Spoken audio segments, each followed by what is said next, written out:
Hello, everyone, and welcome to SportsBeat on WOUB. Thank you for tuning in today. I'm your host, Conor Mallonn, and joining me at the table, Logan Adams, Zwiezinski, Kasey Hill, Stephen Koroly. Well, for today's hour-long episode, we've got plenty of news surrounding Ohio Bobcat sports, so strap in, get your green and white ready, because our topics begin with the following. Men's basketball is prepping to take on Miami of Ohio on national TV, and then we'll flip it to the women's side as they continue their battle for a tournament bid. Next up, Ohio softball's success at the Founders Classic, winning 4 of their 5 games, and on the other diamond, we preview baseball's regular season opener, along with additional Ohio headlines before some professional sports and our Super Bowl recap. So SportsBeat starts right now. All right, guys, let's get it kicked off with Ohio men's basketball. Welcome back to the table. And, OU dropped their most recent game in a loss to ODU in the Sun Belt Challenge, and then we got a pretty good win. What are your reactions, Logan? I mean, yeah, obviously 78-72 loss is never a good look, but you got to remember this is a break from MAC play. Right now, all the games that matter are the ones that go in that little record next to the overall record. Ohio is looking good in MAC play so far, but a couple really good performances so far in this ODU game. A.J. Sheldon had 19 points. Aiden Hadaway had a double-double. Jackson Pavletsky, 11 assists. The one thing that stands out, though, only 7 points for Pav. Do we think he just needs to do a little bit more? I mean, it's a good question to ask, but you can't rely overall on one guy to carry your front or your backcourt, especially with just somebody like Pav. I mean, yeah, it's obviously nice to have a player like Pav who can step up and give you 30 points a game, but relying on him to drop 30 every game to win is not a good strategy, and it just won't work. And I mean, we're seeing that. What you said, 2 and 3. Yeah. When he scores under 10, I mean, they're putting a lot of pressure on him, and he's been performing well, but you can't keep asking him, "Hey, we need 30 points or else we're going to lose." Yeah. That's kind of ridiculous. You need some of your other starters, your bench players, to step up in that absence. I totally agree. It doesn't take that much film to look at Pav and see, oh, well, he's the guy we got to lock down. Let's get it done. Mm-hmm.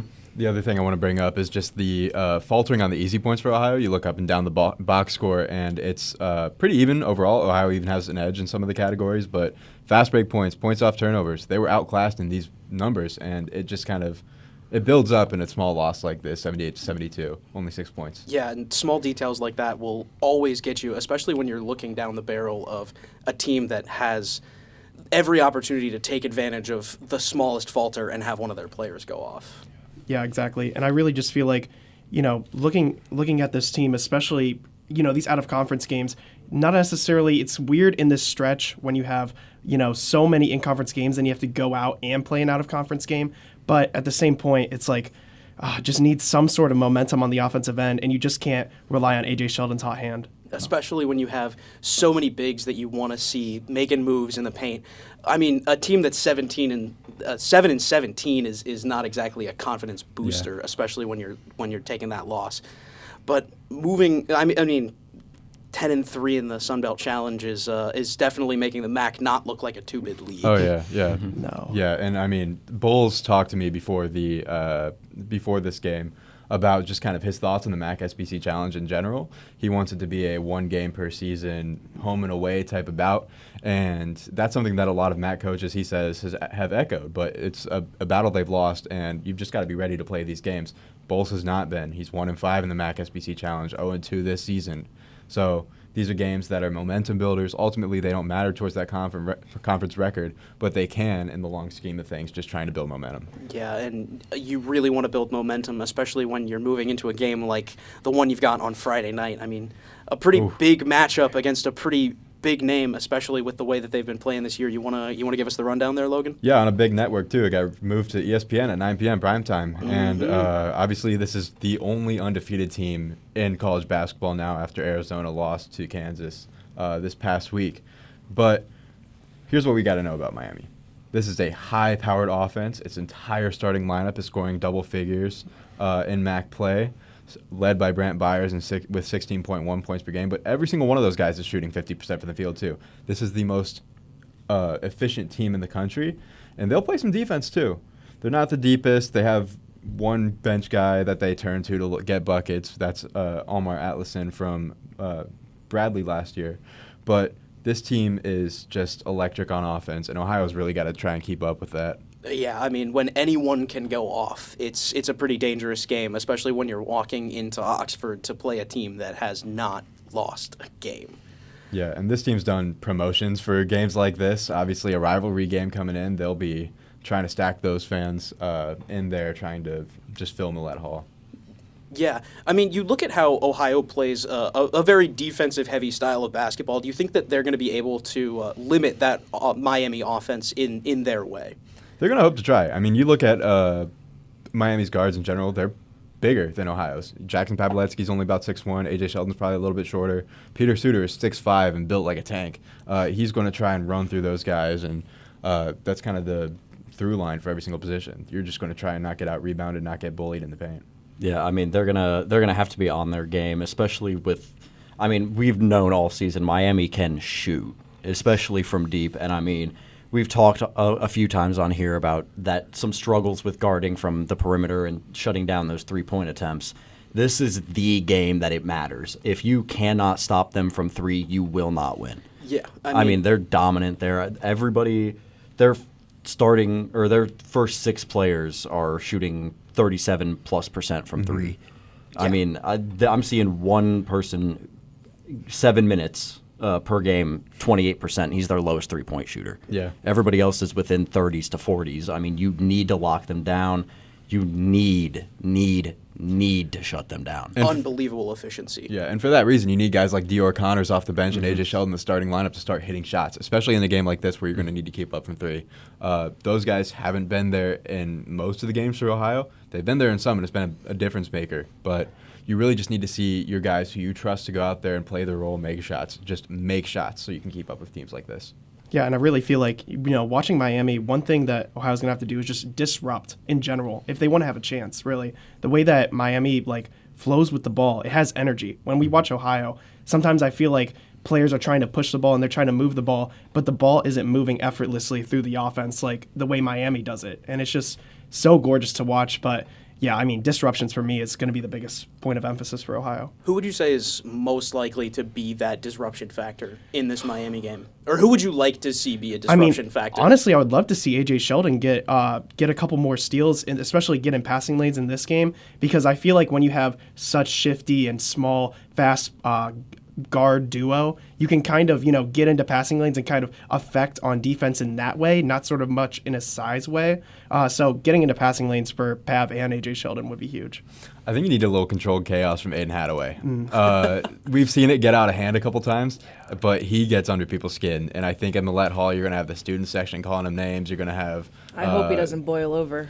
Yeah, that's been the issue so far. We've seen him draw text before. We've seen him get hot off of a little chirping before. I think it'd be a pretty exciting sight to see. Yeah, let him get hot, but try and keep it under control as much as you can. Try not to let it boil over like you had said. Otherwise, that gets very shaky very fast. Absolutely. You can see him hit a couple threes. You see him grab 10 boards a game. That could be enough to get Ohio over the edge. I think it'd be a pretty great sight to see.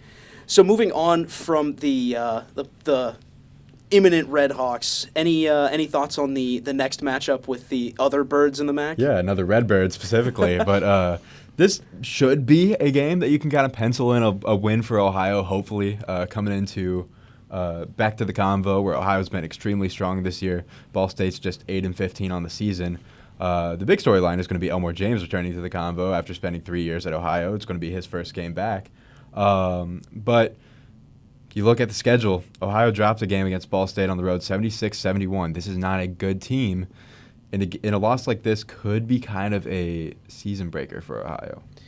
So what do you think will take Ohio and keep them in this game? Is it the home court advantage? Just plain steady. Play into your level. I mean, you don't want to sloop down to Ball State, which I feel like we've seen them do a couple times against lesser teams. It's just play down a bit. You are taking worse shots. You're attacking ISO a little early in clocks, and it just hasn't worked out a ton. Yeah, I mean, you keep your head down, keep your pace of the game, stay at your level, and then honestly, if you can do anything to kind of limit Armani Ziegler and Davion Hill. I mean, those are their two biggest performers there. With Armani Ziegler, he leads in points, rebounds, assists, and steals. If you can try and lock him down, I mean, you're taking a huge piece for Ball State right out of the game right there, which definitely can help give them that ledge up, especially when in the convo. Oh, yeah. It'll be a great home matchup, to say the least.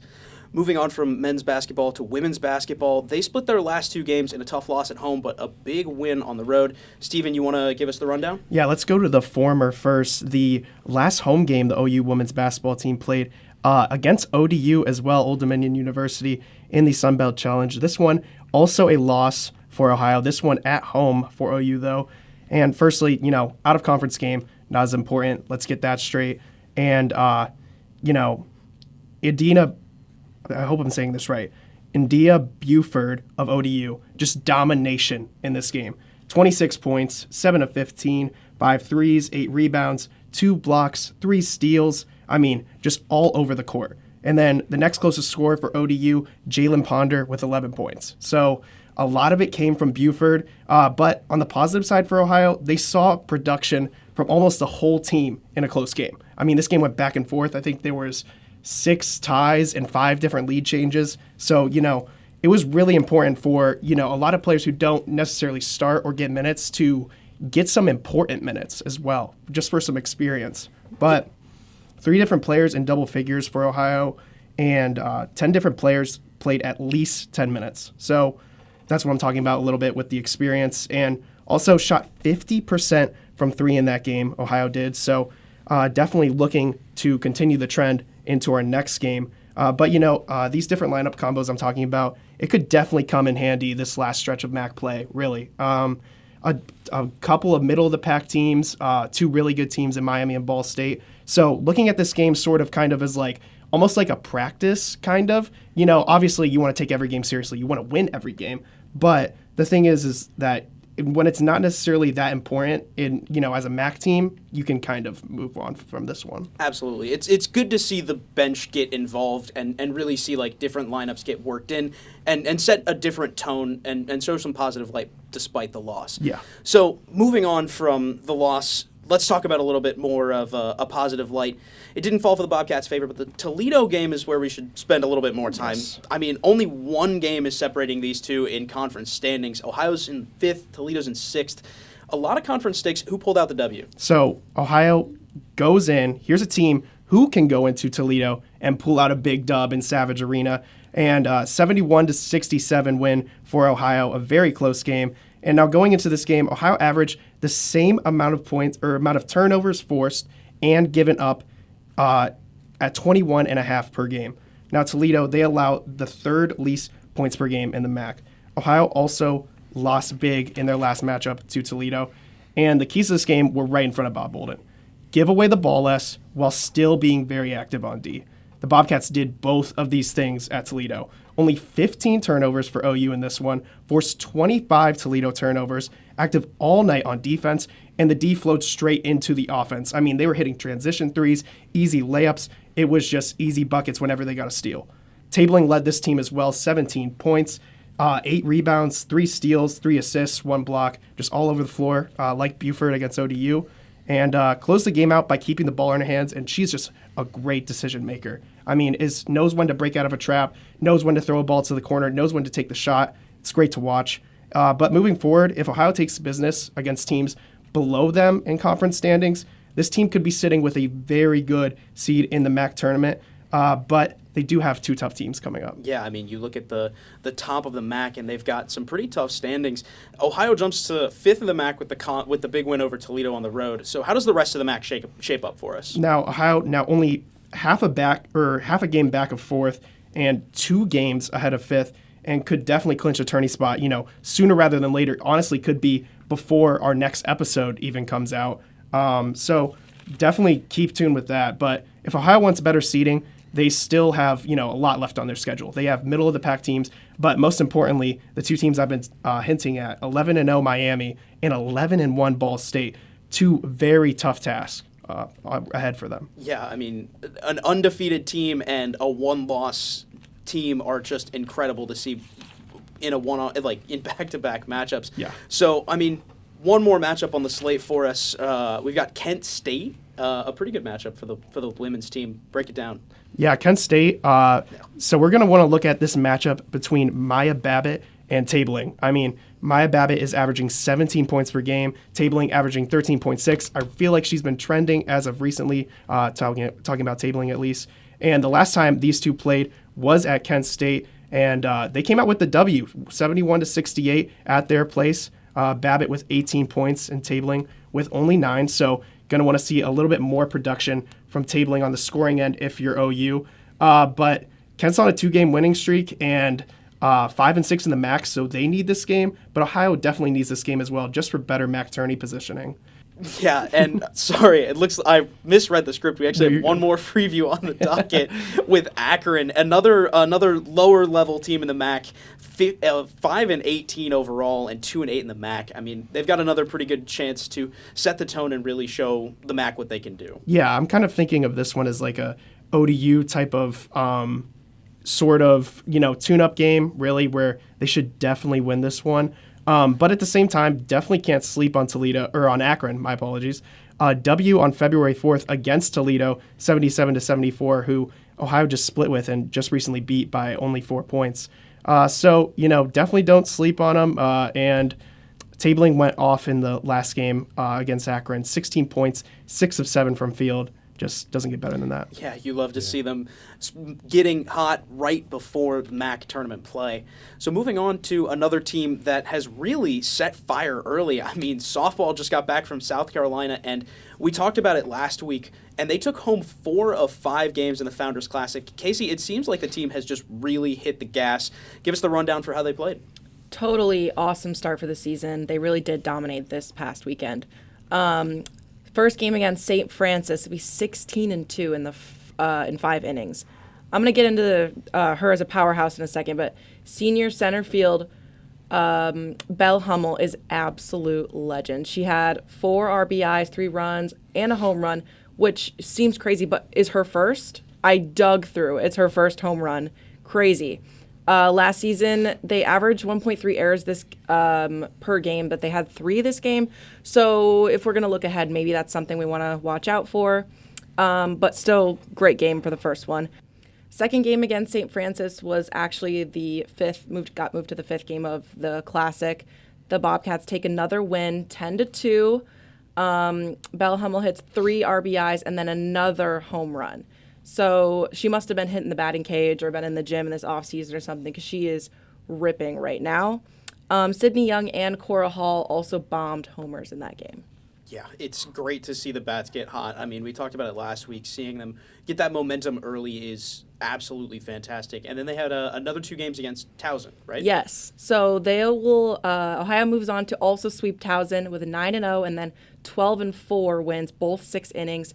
Hummel kills again, going 4 for 4 from the plate, 3 runs. And then junior catcher Kylie Gorsuch went 2 for 4 with a home run, and 4 RBI and 2 runs scored for herself. She sits next to me in sports management. She was watching film all day in class today. She's great. Love her.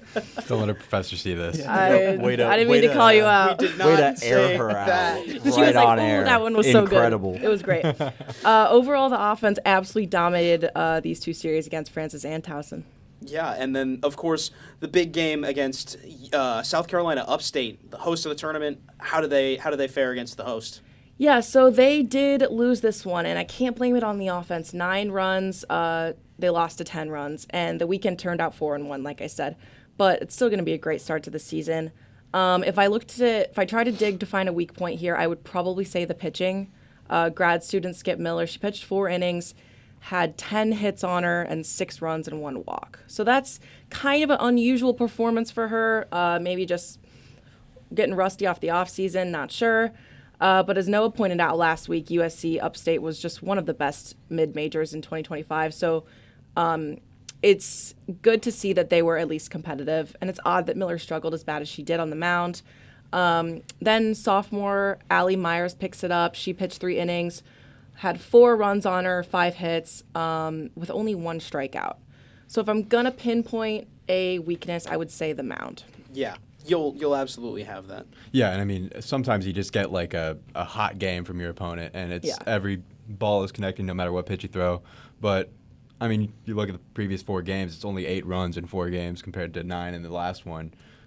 I think it's just the softball team is rolling, and sometimes you just get a bad game. It's great to see the offense get hot. And I mean, like you said, Logan, every once in a while your opponent they can match you up well. And of course, with a team like USC Upstate, they have seen so many good pitchers. Sometimes they just kind of get hot against you. But I mean, just doing some quick math here, 56 runs scored to 18 runs allowed is just insane efficiency. Even with 1 loss on the resume, it's awesome for a mid-major team to play that well. And, I mean, with a resume like that over your first 5 games, it's hard not to mention your success. Kasey, who would you say stood out the most to you over those 5 games? Obviously, Bell Hummel's masterclass. These numbers are just ridiculous, especially for a 5-game stretch. I'm going to tally it up here. 13-7, it's .765, 12 runs, 8 RBIs, 2 homers, 2 doubles. She was walked 4 times, stole 3 bases, and her fielding percentage was perfect. She's tied right now in the NCAA for runs and also top 10 in batting average. 5'10" from Cincinnati. She's been at Ohio since freshman year, all MAC freshman.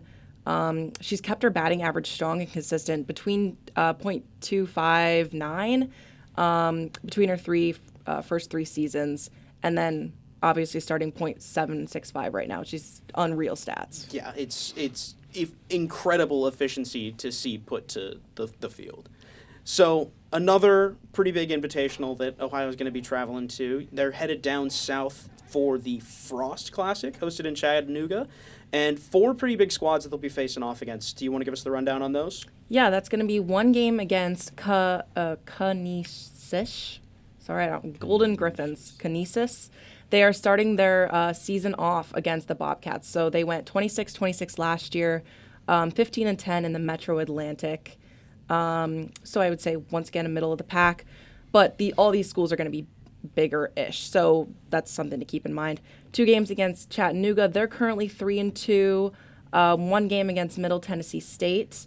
Blue Raiders 1-4, with their only win being against Southern. 11-1. This team was the middle of the pack once again in Conference USA with a 26-27 record. And then 1 game against Bellarmine. These Knights are 0-5 in 2026 and finished 7-34 in 2025. So this is a game where OU will be heavy favorites. But if we look at this as a whole, I mean, starting off where these girls are starting their season, this doesn't look like a difficult weekend. Yeah, looks like it should be a pretty solid weekend. Who are we expecting to really show up big for the Bobcats as they face off against a pretty good lineup of Southern teams to take down? I feel bad saying the same name, but it's going to be Bell Hummel. I really want to see a perfect weekend again from her. How do we think the pitching is going to fare against a lineup of teams that they should be able to sort of set their feet and really get the tone set against? Yeah, you got a week to prepare. You got a week to get in the cage. Maybe you dusted off some of that rust from the off season, and really just throw with confidence. Throw with the thought behind you that my team can put in runs, and just be confident on the mound. Really. Yeah. Sounds good. Moving from one diamond to the other, the baseball team will begin their 2026 season under first-year head coach Andrew C. this weekend, and they're going to take on Murray State in a 3-game series. So what should fans expect to see from a big weekend of Bobcat baseball? Yeah, so Ohio, they kick off Friday against a very hot Murray State team, especially last year. I mean, they made it College World Series. Like, they are a seriously good team. They ended the season 44-17. They made it to the regional tournament, beat some ranked teams. They went 2-3 against number 15 Ole Miss last year and number 18 Georgia Tech. Made it all the way to the College World Series. So this is a great series to start the season with. This is a great gauge benchmark series to see where the team's going to be operating. Because, I mean, last year, they struggled a little bit, the baseball team, but with a new head coach, some new players, I think we'll finally be able to see really if they can put up or even take a game from Murray State, I'm at least feeling positive about it. It'll also be good to kind of see where Murray State's at because I went through and looked. They lost 18 players last season, including one of their best pitchers, Isaac Silva, 4 of their top 5 batters from last year, Dustin Mercer, Dom Decker, Jonathan Hogart, Will Vierling, and 2 of their top 5 fielders. So they're down some real powerhouses for this team. And, I think if Ohio can come in there and with them being down, just even take 1 game, it's a great benchmark for saying, okay, this team they're starting to get it going. We might really be able to see some improvement, some progress here from this team. I want to mention as well real quick that as of today, the preseason coaches poll for baseball just came out in the MAC. Ohio is 11th out of 12th with only above UMass, who had just 13 points, meaning every single head coach who had the ability to vote for them last voted them last. Wow. Ohio is ranked directly above that. So also probably going to be one of the only teams in college baseball running a starting rotation of 3 lefty pitchers. Yeah, it'll be really interesting to see, especially because so many teams have kind of written this Bobcats baseball team off because they do have a new head coach and a bunch of fresh players. But do you really think that this team is going to end out at the bottom of the poll, or do we think they're going to push their way up the tournament, up the rankings? Sorry. I think they're going to push their way up the rankings. I mean, I think new head coach, some fresh players, and then with that preseason poll, I think you can use that to really light a fire under this team. And, they'll really, if you can get that and the coaching's right and everything's clicking, I think this team will and can spike up the rankings and kind of prove a lot of people wrong. Yeah. There was so much negativity around Craig Moore towards the end of the season last year, which is what ultimately led to him parting ways with the team. I think just a culture change in the locker room or in the dugout is going to be huge for this team.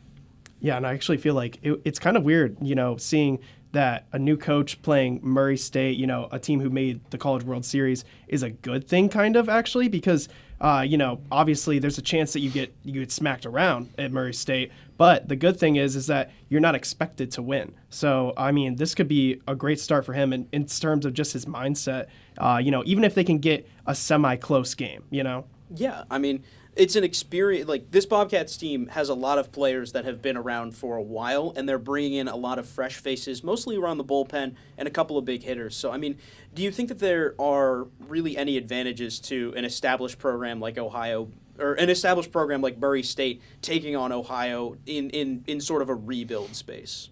I mean, yeah, like what you said, Steven, I mean, there's really no expectations to win for this team.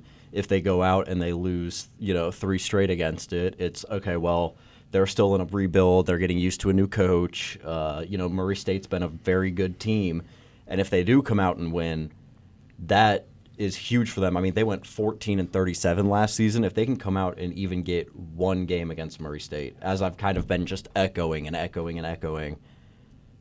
I think that just marks like the sky is really the limit for where this team could go under the new coach. Yeah, you love to see a team that really has the opportunity to set the tone for themselves and establish themselves in what is going to be a wide open MAC this year. So let's move on to some other Ohio news and some quick hitters.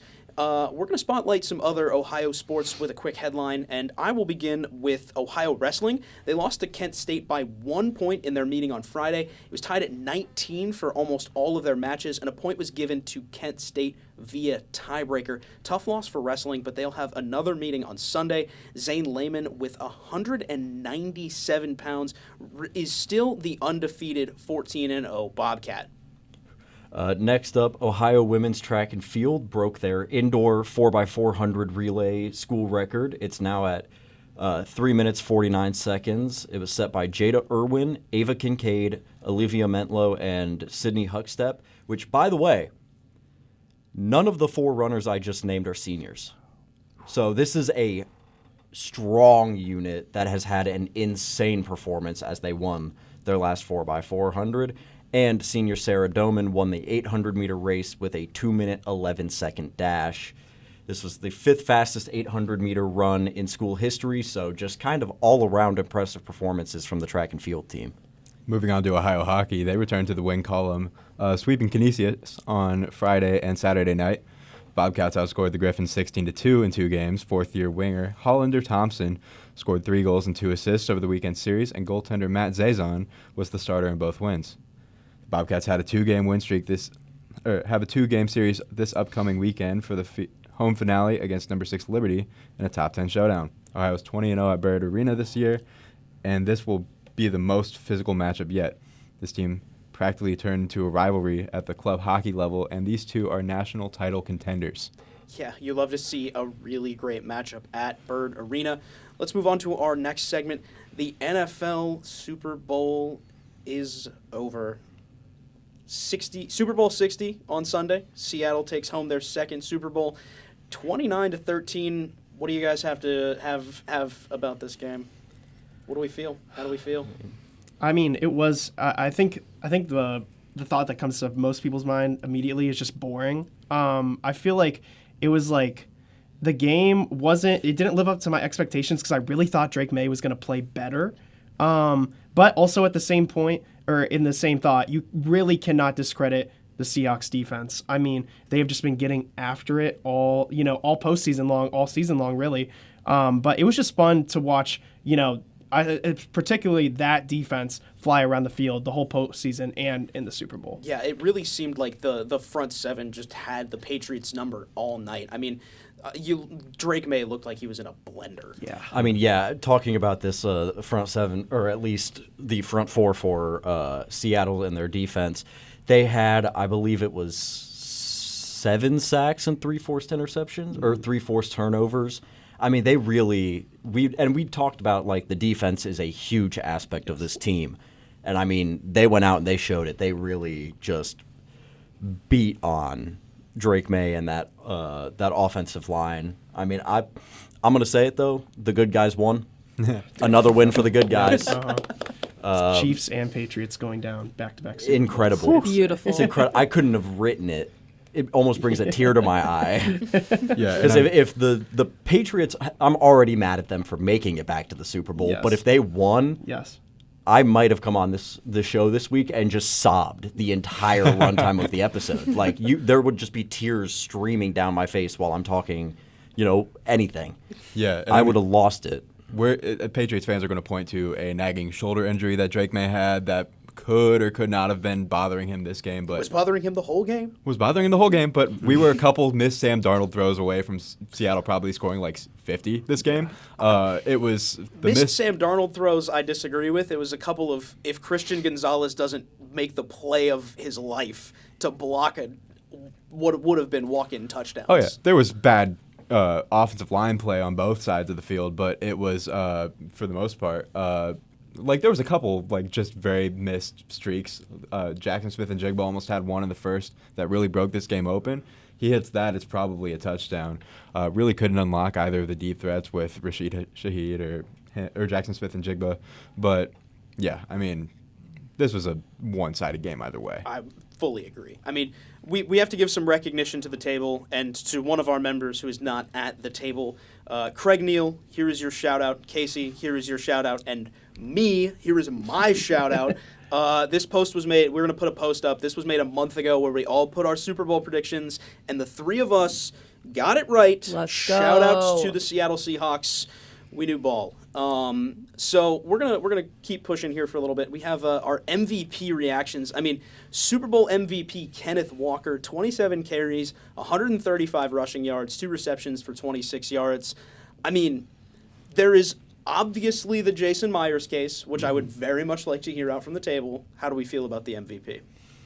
I agree with it, personally. I think if you're going to point to Jason Myers, you got to point to the guy who got them there. And without a passing offense from Seattle in the first half, you don't get any of those field goals without Kenneth Walker being able to get you in field goal range. Yeah, I mean, I completely agree. I was thinking for a while there, I was like, okay, so this is going to be a Jason Myers MVP. But then after thinking about it, I was like, well, no, because obviously he doesn't, like you said, he's not set up for those field goals unless the team gets him down the field. I think a case can be made for their punter, Michael Dixon.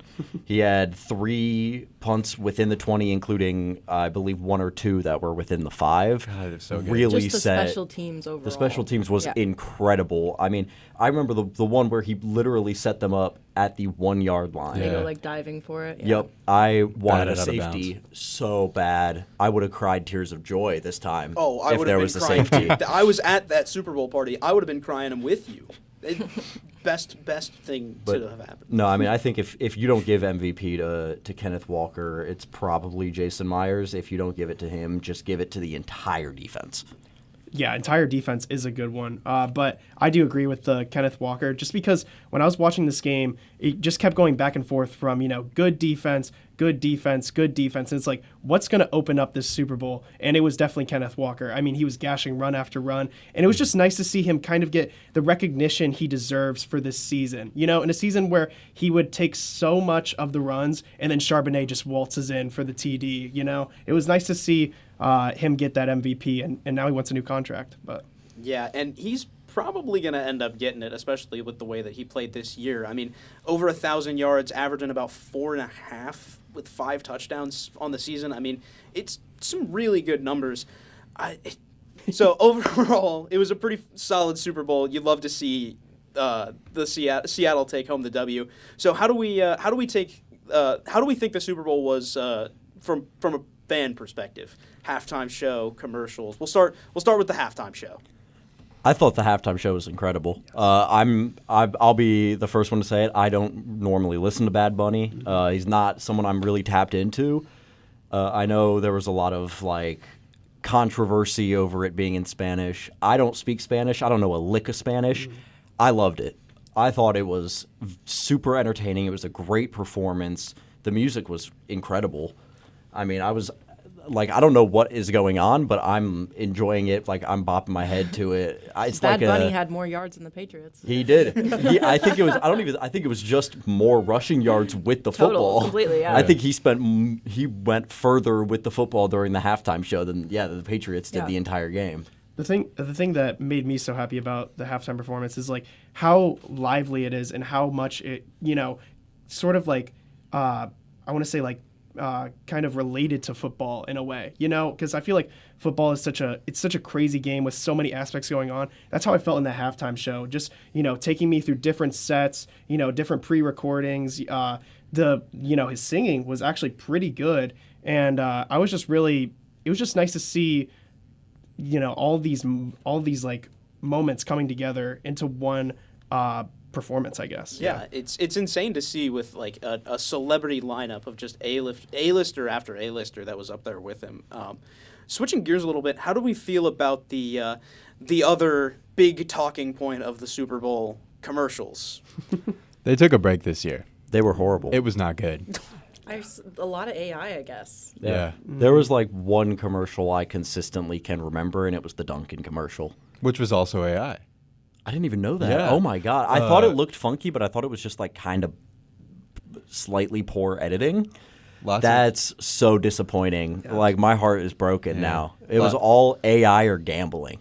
Lots of AI, lots of gambling, lots That's of where we're going in Ozempic the types. world. Ozempic, yep, Coinbase. Yeah, oh yeah, that one was weird. I do remember that one, the karaoke one. The Andy Samberg one with the sandwiches was pretty funny. Okay, the Yeah. Mayo one was very funny. That was I pretty enjoyed that one, but I mean that's also just Andy Samberg.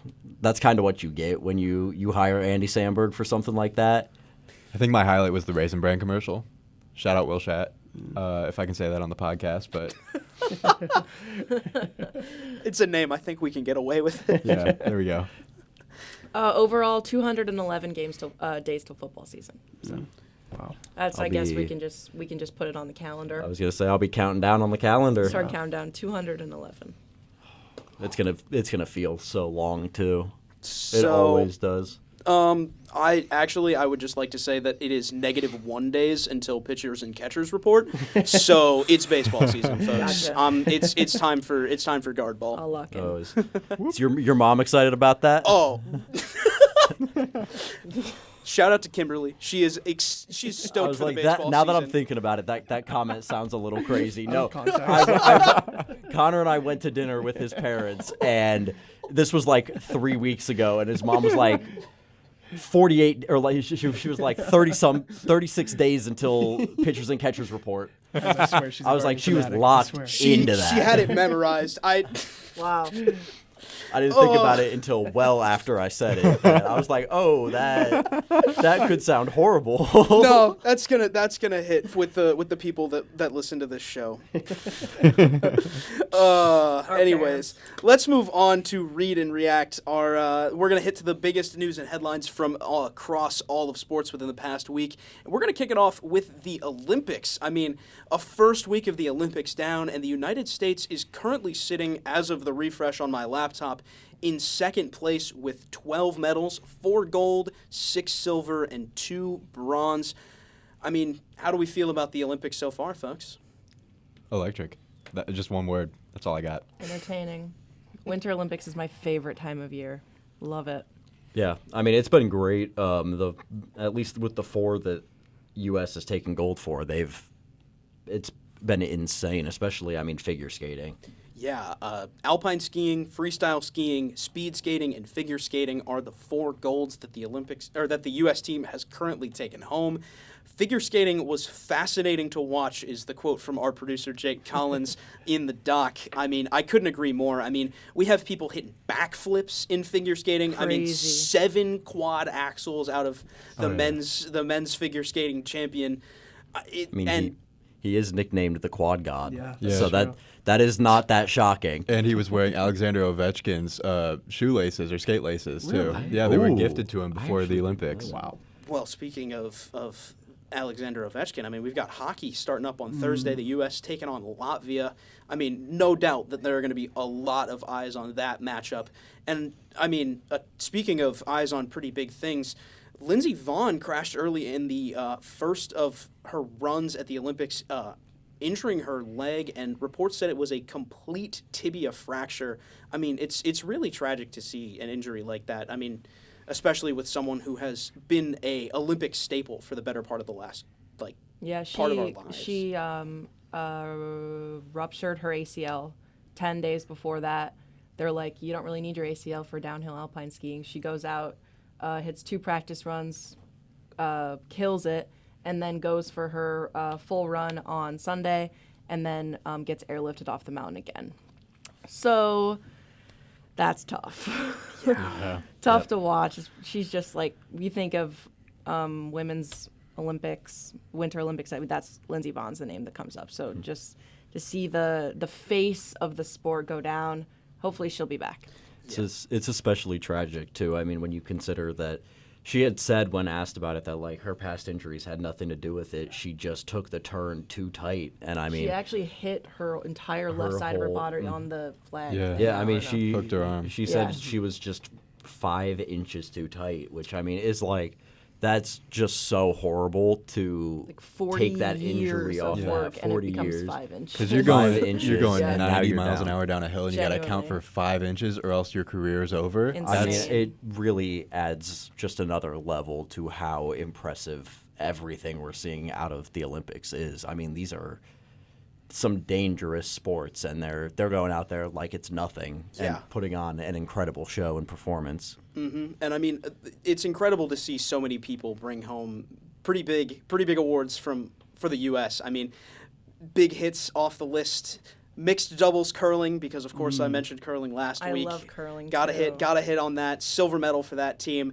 And alpine skiing is one that's been pretty interesting. We have the women's downhill gold, the men's super downhill in silver, and the combined team coming home with a bronze. I mean, it's awesome to see the U.S. have so much representation from across the sports. And speaking of across the sports, Jack, I think you'll probably appreciate the hit off of this.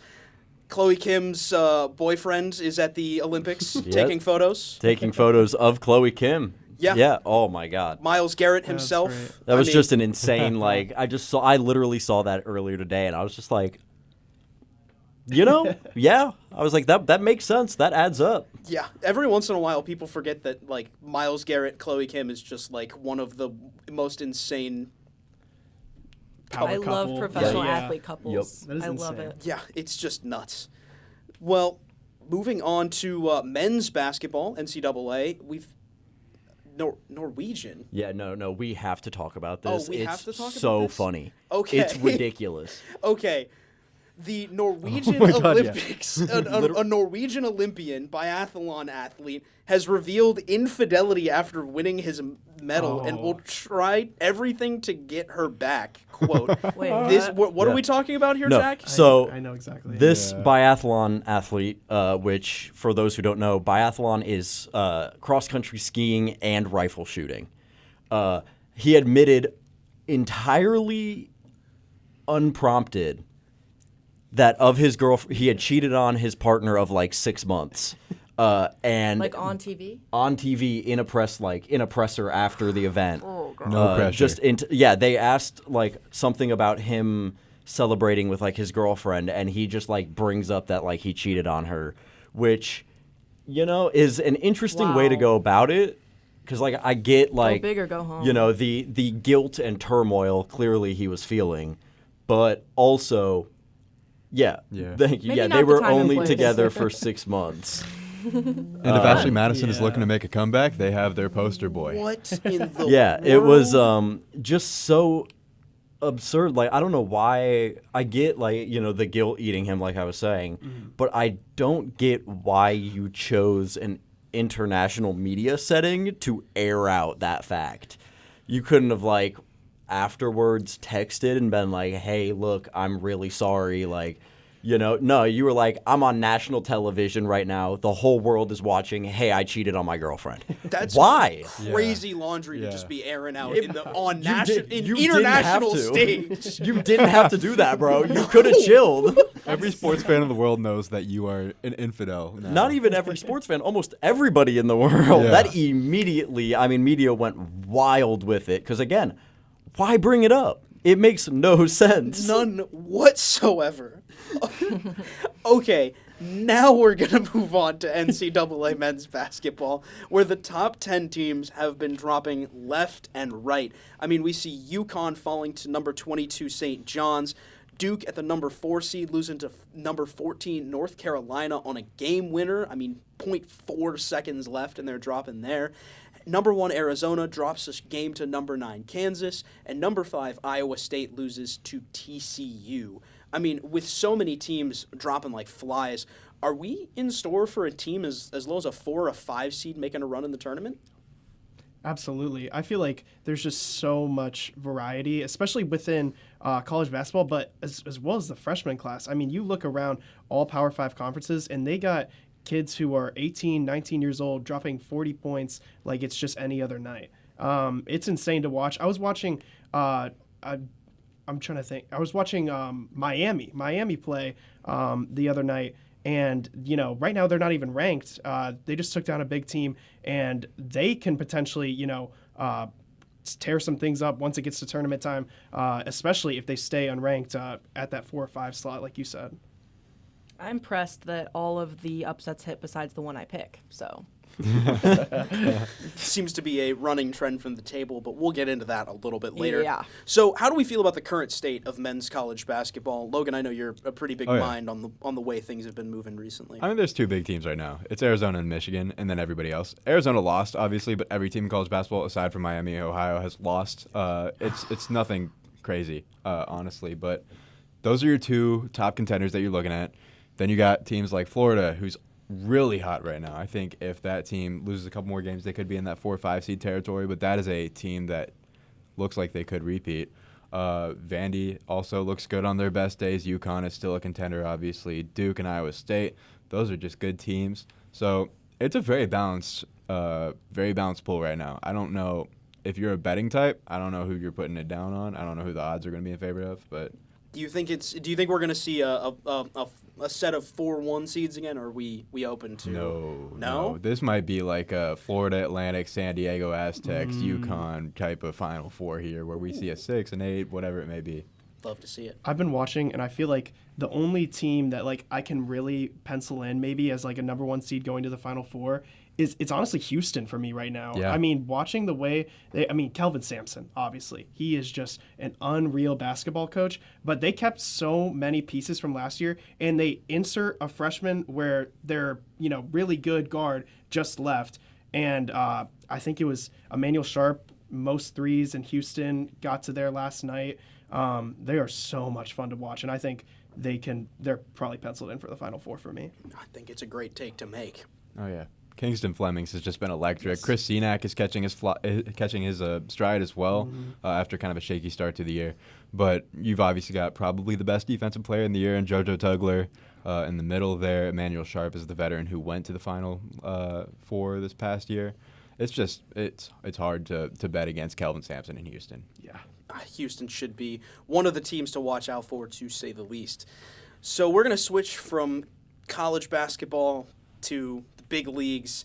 Jack, it's time to talk about the people you want to talk about. The Cavs have returned home from a 2-week road trip. How do we do with the new players? God. Get a little warm-up stretch. Stretches. Oh, yeah. Crack the back and I don't know if the getting mic ready. picked that up, but that was one of the most devious back cracks I've ever There's had. another one for you. Oh, Jesus. I'm surprised my spine has not fallen off. It's bad. Anyway, let me back to the matter at hand. The Cavs have finished their what I have deemed their West road trip extravaganza with a few new players, a 5-1 record, and the 4th seed place in the East. So obviously the big news, which you guys talked about, I was unable to. James Harden came in, traded away Darius Garland for him. He came in with no practice, a couple film sessions, and has dropped 23 and 22 points in the 2 games he's played, which include 2 fourth-quarter takeovers to help win. That is exactly what you want out of James Harden coming in. I mean, he's a guy who comes in and immediately made a difference. I mean, and before that, obviously, they beat the Lakers dominantly, 30-point win, 129-99. They dropped against Phoenix, 126-113, and then pulled out 4 straight wins against Portland, the Clippers, Sacramento, and the Nuggets. Sacramento, that game is when James Harden came on. The Nuggets were full strength. Nobody really out. They forced 7 turnovers against Jokic and 13 against the Nuggets. Mitchell had 32, 1, and 10. Harden had 22, 10, and 7. And Allen had 22, 13, and 1. So even with Mobley out, Harden immediately comes in and goes, all right, I hear, some people are a little hesitant. Here's why you trade for me. Yep. This is why you went and got Yeah. me. I mean, he immediately has made an incredible impact, taking some pressure off Donovan Mitchell, who now doesn't have to drop 39, 40 points a night. He's taking some of the rebounding off of, Evan Mobley, Jarrett Allen, your bigs, because he is, I think 4 inches taller than Darius Garland. Yep. I mean, he can get rebounds. He's a great passer. You mix him with Donovan Mitchell on a team that is already very I'm trying to think of the best way to describe it. Generous with the ball. Absolutely. Nobody really hogs it. Nobody needs it. And then you add in another great passer to complement Mitchell. That I'm excited to see that take another step and the passing really level up. At the time of recording, they're supposed to have started against the Wizards. it's the NBA. They're not even close to Yeah. starting I right just now. looked. Yeah, they have not. So I mean, this team is getting hot, and they had been getting hot fast already. They've haven't lost back-to-back games since Christmas and December 27th. They're 16-4 in the last 20, and they went and added James Harden, who's just elevating this team. I mean, no back-to-back losses since Christmas is unbelievable to think about, because the teams that they've lost to in this time are, you look at that back-to-back loss at the end of December, it's the Knicks and the Spurs. Other losses include the Thunder, Yep. the Suns, who have beat them when they got hot and the Cavs got cold during the trade deadline, and 2 more losses that I can't even remember because they're not very relevant. But that's 16-4 over the last 20 games. They are doing incredibly well, and they've opened up this offense to a level that we have not seen before. Yeah, I mean, they're 7 games out from Detroit and 1.5 behind that second seed. So, I mean, they could really turn it on here soon, and we could start seeing them overtake some of those teams. And, I mean, I'll also admit it, was not when the news came out, was not super happy about trading away Garland. But I did say, I want to see kind of how he fits into the scheme. And I know, Logan, at least you Yeah. were all for it. Me and Craig Neal were going at it in the SportsBeat group chat about But, this. I mean, this is already, he's short-term wise, this is great. They've got that window opened. They signed and pulled up Naquan Tomlin. I mean, and they've already elevated, and Harden's already elevated the bigs without Mobley there. So I'm imagining when he comes back, I'm going to be speechless. I want to bring up real quick. In the last 10 games, Cavs are 9-1. There's only one other 9-1 team in their last 10 games. Do we have any guesses who it is? Spurs. Yeah. Anybody else? Jack, you got one? No, I was going to say the Spurs. It is the Charlotte Hornets. Wow. wow. That the team that haunts me on SportsBeat. Oh my gosh. The two best records in the NBA in the last 10 games. I mean, so I'm gonna pitch it to the table. Where the Cavs team is at right now. Let's go post All-Star break with Evan Mobley back, which we're looking at because he's said to be back. I think he's off the injury report as of tonight, right, Jack? He was slated for a potential return as of tonight at the time of recording, but I wouldn't be surprised if they just hold him because they've got games tomorrow and then they jump into a break for All-Star weekend and all that. So I think they'll keep him kind of just back, let him kind of get full back to 100 and then move from there. Sounds good. So the hypothetical for you guys, with Evan Mobley back, we sign Naquan Tomlin, we bring in James Harden. You put the Cavs in a 7-game series against the Detroit Pistons. How do they fare? I think they fare well. Honestly, just because the Detroit Pistons, they haven't won a playoff series yet, right? I mean, Cade Cunningham he's amazing. I mean, he is just an outrageous player. He can do it all, really. He's starting to shoot better as well. And it's just like, right now I look at our bench post-deadline, Keon Ellis, Dennis Schroeder, Sam Merrill, Max Strus working back into the lineup. This team is just built for the playoffs right now, and especially with a guy like James Harden who, this is his last chance to prove something. I just really like how this team added a lot more grit. It's going to be important for the playoffs. So. Yeah, nobody added a James Harden at the deadline. Detroit obviously made moves to add depth. Boston added Nikola Vucevic for anybody who believes in Nikola Vucevic at his fossilized age. But nobody added a James Harden, and nobody added a James Harden on top of a Keon Ellis and a Dennis Schroeder. So the Cavs are looking like, I think they're the betting favorites to win the East right now. That might be wrong at this current time of recording, but this is a team to beat. Really, I only see the Knicks and the Pistons. Like, when I'm thinking of the Cavs, like, the Knicks and the Pistons, I think, are their biggest troubles, and I see a better lineup the Cavs have than both of those teams right now, honestly. 100%. I think you look front court-wise, they've got more efficient scorers. You look back court-wise, you've got a set of guards that are unstoppable. Yes. I mean, Stephen A. Smith said it right now. You put Donovan Mitchell and James Harden on the court at the same time. That is a duo that you cannot stop from scoring. And I think it's just interesting because with Darius Garland going, I feel like you get almost the same offensive production because Darius Garland is an outrageous offensive player. But I think the difference really is the way that James Harden plays on offense and just how big he is. I mean, defensively, he's just such a better attribute just because he's 6'5", can get in the lane. But on offense, too, he runs the pick and roll different, but he still gets all the production. Yeah, it's going to be really interesting to see how these guys take it down the stretch, especially with how the All-Star break coming up.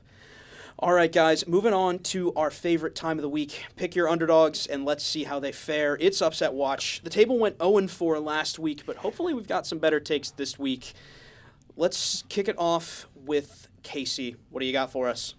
I have Ohio State men's basketball to beat University of Virginia. There's no spread yet. ESPN match up predictor has a 60.2% for UVA. So feeling confident. OSU is consistently high scoring. It's not that crazy.